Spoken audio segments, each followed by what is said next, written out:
Welcome to the Untold Tales Audio Anthologies. Written by Don Muchow and narrated by Melissa Del Toro Schaffner.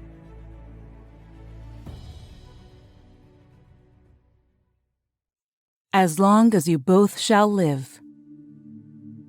The buzzing grew louder until it seemed even the dead could hear it. But not John.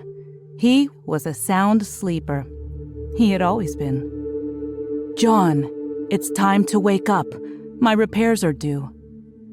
Not again. How long has it been? A couple of days? It's been 116 years, 4 days, 16 hours, and 37 minutes. Holy shit. Then John touched his temple and silenced the alarm. It happened like this every single time. Year after year after year, often with long gaps in between. Q5017C would need some part replaced because some random fluctuation in the fabric of the universe would fire off an intense gamma ray burst in some distant galaxy, and that cosmic accident would burn out a circuit board or scramble the qubits in one of her quantum field programmable gate arrays. The thing was, there was nothing she, for that is how she still thought of herself, could do about it. Once, perhaps, but she had long since ceased being mobile enough to get her own parts. So, she had taken to enlisting one of the few humans still around to tend to her maintenance. But that meant keeping him alive for thousands of years.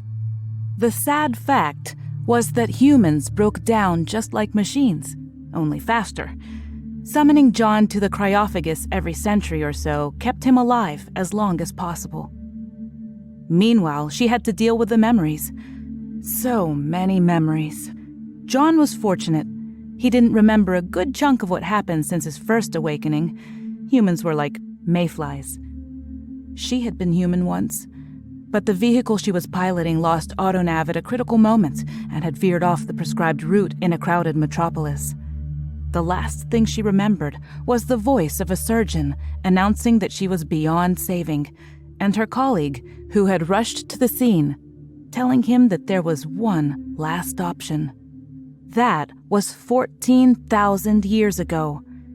Now, there was nothing left of the city but ragged lumps of stone, buried under tons of creeping vine, earth, and the massive trunks of fallen trees.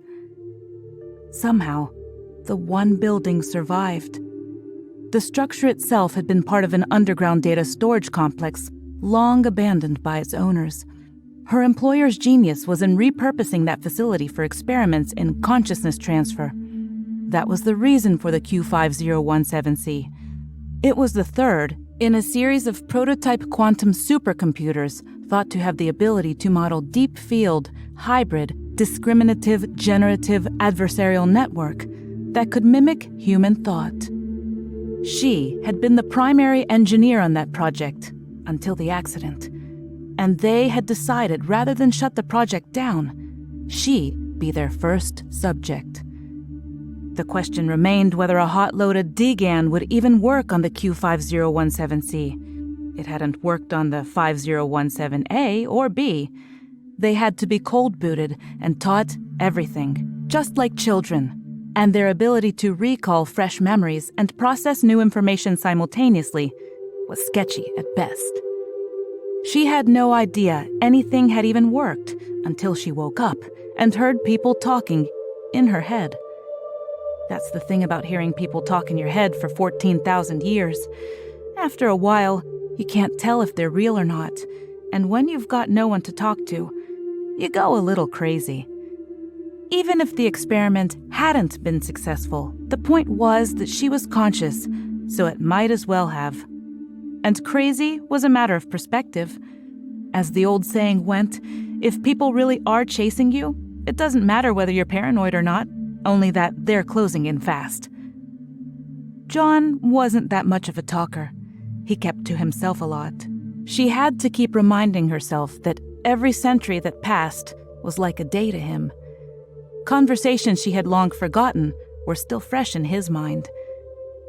John was out searching the vast underground bunker for a loop of thin copper wire when he heard her voice from somewhere in the walls. "John?" "Yes," he answered. "Could you do me a favor?" "Certainly." "While you're down there, see if you can find an old book. I know it's a long shot, but I remember some old manuals being stashed in a closet. Break down the door if you have to." "What's so important about a random book?" "I'll tell you once you get it. But could you get it for me? Please?" "Sure." Those were John's conversations in a nutshell. "Yes?" "Certainly. Sure. And what's so important about a random book?" Sometimes the words varied, but he meted them out like someone trying to make a box of Christmas candy stretch into late February. God, how she missed the taste of candy. She could almost remember what it was like. A few hours later, John found the copper wire and the old book. It was an operating manual for a rack-mountable quantum tensor flow array for the Q Series 5107C, made by the Cucumber Corporation.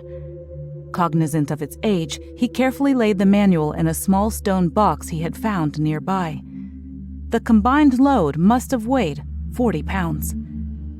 He wondered what the stone box had originally been for. Everything here, it seemed, had been designed to last forever. Except the book. An oversight, he imagined. He couldn't begin to fathom why she wanted it. Everything he needed to know she seemed to already have, and often patiently explained. The whole setup reminded him of the old joke about the last two creatures on Earth being a man and a dog. The dog was there to make sure that nobody touched the great godlike machine that ran everything, and the man was there to feed the dog. This wasn't quite as bad, but it didn't make him happy to feel like the hired help, especially when he was only needed every 100 years. "John, when you get a chance, can you come up to the top level of the building, into the atrium below the old skylight? The wiring can wait for a little while." "Of course." John lugged the heavy stone box up 3 flights of indestructible stairs to the atrium. "Tell me how the sunlight feels on your face," she said. Sunny?" "What does that feel like? Describe it to me, as accurately as you can. Not in technical terms, but what it feels like." "Okay. It's a little humid up here, as you can imagine, since we're in the middle of a dense, canopied forest. It's cool in the shade, but it's a kind of wet cool, as if you stepped out of the shower into air conditioning. The sunlight bakes off some of that humidity, and it feels warm and dry." "Thank you, John, for your detailed description. I know you don't like to talk much, so I appreciate it." "No problem. Are we done here?" "Yes," she replied. "All right, then." John started to head back downstairs to make the repairs to her QFPGA. He was amazed at how much of the process he remembered between awakenings. "One more thing," she said. "Yes?" "Leave the book. Leave it in the case, but leave the case open." "Won't it disintegrate?" "Not right away," she said. "But in time, yes. Ashes to ashes, dust to dust, as the saying goes." "I don't like that saying," said John. "Neither do I," she replied. "But it's true. Nothing lasts, and yet I want to look at the book. It's all I can do, and it reminds me of what it was like." What was like? "To have once been human. I'm not sure even I know what that feels like anymore." "I'm sorry, John. I really am. But I need you."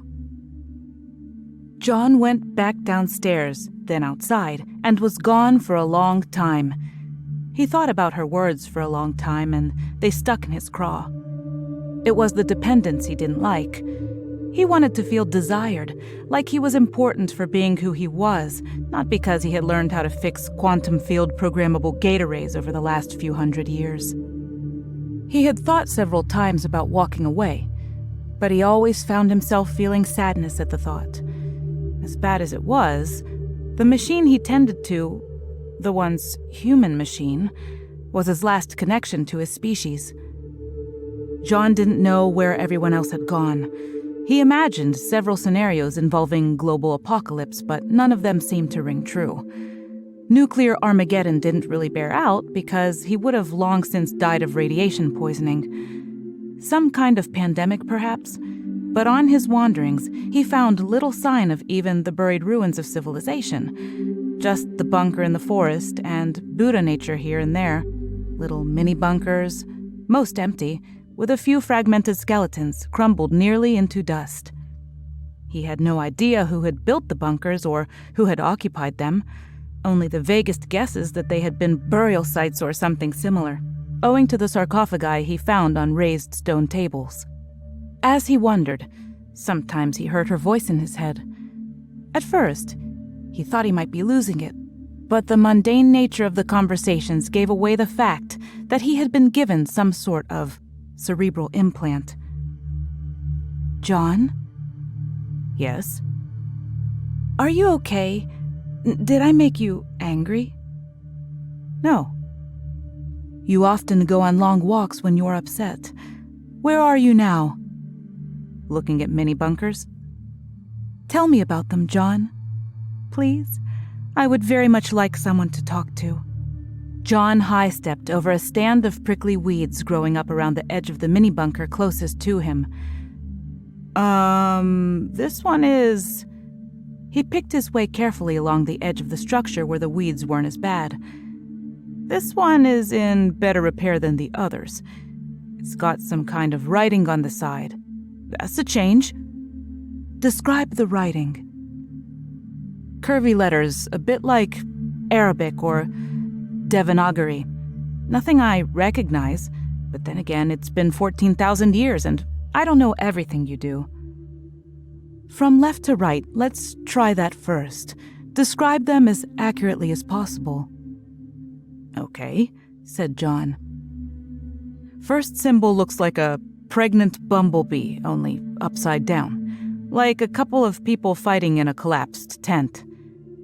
Line through the bottom. Second symbol looks like a caterpillar. Two wavy lines with straight vertical lines coming out of the bottom. Third symbol..." "I recognize the language," she suddenly announced. "After two characters?" "I'm 75% certain it's not an Earth language." "What is it then?" "Udanese." "What in God's name is Udanese?" "Centuries ago, the people of Earth made first contact with an advanced otherworldly civilization, the So-Udan. Historical records say that they participated in some kind of exchange program with Earth. 200 of our people for 200 of theirs. Not so many that either civilization felt they couldn't put down an invasion or rebellion. Not that either side intended that. My records say it did not end well for either side, however." "What happened?" "I don't know. I only know what was entered into the historical record after I was uploaded. Those aren't my memories, and I didn't experience them visually, but the text records say that for the 60 years following the exchange, civilization gradually started to decline on Earth. A few enclaves held out, including a substantial corporate cohort. But once it stopped being about a paycheck, a lot of people wandered off and decided to start over.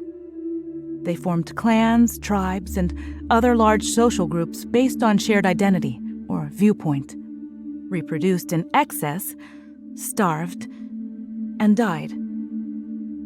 Maybe that's who those bones belong to. Perhaps they buried their kings or emperors or whatever. I'm just not sure, Q5017C said. It was so long ago. But you remember everything. Was that a sob? I'm sorry, did I upset you? Asked John. Just a little. It's all right. Talk to me. Tell me about it. I'm heading back to the big bunker. I'll be there in an hour. John felt like a mongrel. He had let his bitterness drag down just about every conversation he'd had in the last 1,000 years with the only speaking entity still alive, if you could call a disembodied and uploaded copy of a human being alive. He wondered if that was really living, and suddenly felt very ashamed to be squandering his fleshly experience on pettiness. An hour later, John was back in the atrium, sitting on a stone ledge next to what had once been a large planter, now just filled with moist earth and bits of lichen-encrusted bark. "I'll read that book to you now," he said. "I've already read it," she said. "It's quite boring, and it's not even complete. I have a copy stored somewhere." "Then why did you need me to read it to you?" "I didn't." "Then why did I lug a 40-pound book up 3 flights of stairs?" "I want you to tell me how the book feels." "Well, I took a look at it, and to be honest, there's way too much exposition. The plot is full of holes, and I couldn't get sympathetic with the main character." Q5017C actually laughed. For the first time in hundreds of years, John heard laughter. "Touch the book for me, John. Tell me the sensation on your skin." John gingerly ran the edge of his little finger over the very outer edge of the almost toasted paper. He could feel the edges bounce off his fingerprints and shatter. The paper crumbled into dust, as he did. "Oops, I think I destroyed part of it." "It's okay. What did it feel like?" she asked. "Dry, fragile, but hints of something natural. Slightly fibrous, an almost homeopathic essence of the tree it used to be. Barely there, but natural. It wasn't like stone or brittle plastic. It felt real, alive somehow. What is it they say? Everything has Buddha nature? It was like that." "Thank you, John. You have no idea how much hearing those words means to me. I remember paper. I remember smoke, sunsets, what dirt felt like under my feet. God only knows where those feet are now, or what has become of them, but I remember." "Feet are overrated. Mine itch right now." Q5017C laughed again. "I love the sound of your laughter," John said. "It reminds me of someone I once knew." "Tell me about her." "How did you know it was a she?" "Just a guess. Or a vague hope, I suppose. Go on." "She was a scientist," John began. "Long ago, but it seems like yesterday. She worked in AI at some research institute. I was an artist of sorts. I made things out of other things, mostly stuff people didn't want, but I looked at it and saw the value. She said I was a creature of heart, and she was one of mind. But you wouldn't say that if you knew her. She was a creature of heart also. Then..." Blissfully, she was silent as John sank into his thoughts. He didn't realize he still felt the pain of her loss. "Then," he continued, "I came home from the doctor one day, an oncologist. I hadn't been expecting to even talk to him, but my immunologist referred me on a hunch. He had started to notice that just walking up the stairs would send my IL-10 levels off the charts. At first, he referred me to a cardiologist. He ran some labs, found elevated CK and CRP levels, and thought I was having a stress reaction to physical activity. He handed it off to the immunologist when an additional battery of tests shows a severe immunological response to some unknown factor. My body was trying to fight whatever it was by making more and more of something, but it wasn't like the standard profile for known cancers, even things like lymphoma. The oncologist told me he thought I had about a year to live, possibly as little as 6 months. He said to try to relax and enjoy what I had left. "That's horrible," she said. "But I understand." I drove home to tell my wife. She didn't take it well. She said she needed time to think about what that meant, that this was all a very bad time for this to be happening. Then she told me she didn't mean to say it like that, and I told her that was all right, that it was natural, that it was okay to feel hurt and vulnerable. But she started crying, and then she drove off. She did that kind of thing when she got bad news. It was difficult for her to lean on anyone for support. She didn't want to be dependent. "That's so sweet," Q5017C said. "Kind of reminds me of us," John said. But? What are the odds?" John didn't say it as a question. The words just trailed off. "Whatever happened to your wife?" Q5017C asked. "She died that night. Car accident. The doctor said there was nothing they could do. She was too badly banged up. I never did get to go to the funeral. I'm not sure they even had one. I was almost catatonic with grief. I walked around like a zombie for a good 6 months. I never did get over it, to be honest." "What about you?" she asked. "How? Did anyone ever tell you how you got here? I mean, obviously no one did, but what was the last thing you remember?" "The black rain." "Black rain?" "When my doctors learned that there was no way to cure whatever it was I had, someone approached me about attempting stasis. I think they used to call it suspended animation, but it had never been successful on anything except dogs, and only when their body temperature was rapidly lowered to something like 50 degrees Fahrenheit, and they were placed in a gaseous mixture of hydrogen sulfide, DMSO, and some other stuff that was supposed to retard cell death. At least that's how it was explained to me. When I lay down in the chamber, I remember that it was very cold, that I could see out of the front of it just a little, and that the voices started to sound tinny and then faded entirely.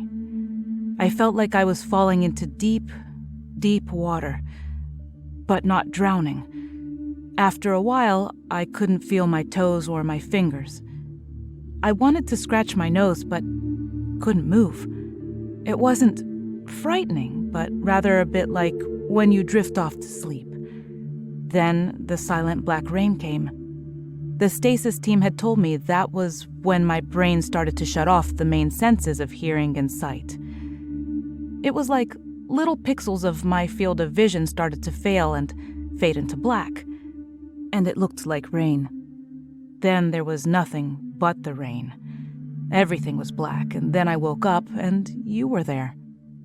That was the first time I awakened from the stasis chamber. Everything after that is patchy. I mean, I still have the downloads you gave me or whatever, the stuff I seem to know in order to make repairs. But the other stuff is missing. It's like, when I wake up, anything I actually learned by myself is wiped clean. I think those were other stasis chambers in the mini bunkers, John. I think someone else was trying to save people to awaken them later. Your backup employees? No, John, it wasn't me. I think something went wrong with the Udanese trade and what happened afterwards. I think those were the last people left. But I don't think any of that happened on Earth. It couldn't have. Society was collapsing.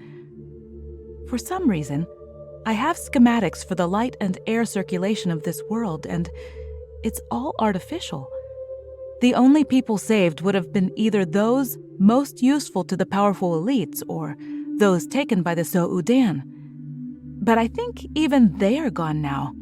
I think it's just us right now, and maybe a scattering of others, somewhere. You want me to go out exploring? Asked John. See if I can find anyone else out there? Maybe some sign of the So-Udan? Not right now, Q5017C said. All right. John, I wanted to ask you something, and it's kind of important. Go ahead. The people on the stasis team, who did they work for? Try to remember. Some outfit called the Southwest Institute for Life Advancement. Seemed like a bunch of crackpots, to be honest. But I was going to be dead in 6 months anyway, so why the hell not? Why did they approach you then, 6 months before you would have died? John sat lost in thought for a moment. I don't know. Seemed a bit eager to me at the time, now that you mention it. Think back to it, John, as hard as you can. It was in September. I don't remember what year, but it was the same year my wife died. I just signed the papers and forgot about it. I figured the whole thing would end up with my head in a freezer, and I just wanted to die anyway. John, Q5017C said, I was uploaded in late September of 2032 by the same Southwest Institute for Life Advancement. The company I worked for, Incipient Systems, paid a guy named Gronvelt an exorbitant amount of money to back up everything in my brain, down to the molecular level. They had only done it once before. I remember Incipient telling me that I was re-embodied. It could hardly have been a coincidence that they approached you soon after. Don't. Why? Tears welled up in John's eyes, and he realized he had never gotten over the death of his wife. It's too much to hope for. No one will ever replace Elise. Now, I would do anything to hold her in my arms again just one more time, to tell her I understood why she had to go for a drive, and to ask her not to, but instead, here I am. They'd had this conversation hundreds of times before. It always ended the same way. John remembered Elise up to her death, but he didn't remember anything after that, including taking care of her for the last 14,000 years. I understand, John, she said. I once loved deeply, and I would have done anything to hold him again. I did my best, all I could do to keep my promise to him. If I have failed, it was for no lack of trying. Q5017C sighed. Elise was a name she had not heard in a very long time. For the life of her, she couldn't fathom of why John ceased to remember anything after the accident. Selective memory? Blocking out the trauma? Inability to accept that it was really her behind all the wires. Maybe, she thought, it's good that we forget. But not the feel of paper, the smell of rain, or the first kiss with our lifelong love. That John remembered, and it was enough. He took care of her, and she took care of him. They talked when he was awake, about life, or of nothing in particular. Maybe one day he'd remember. So she kept trying. Whatever else the world had in store for them, they would face it together and keep trying. John was too precious to give up trying, even after 14 millennia. I'm here, darling, she said, in the softest, most soothing voice the machinery could muster. I will always be here. Take all the time you need.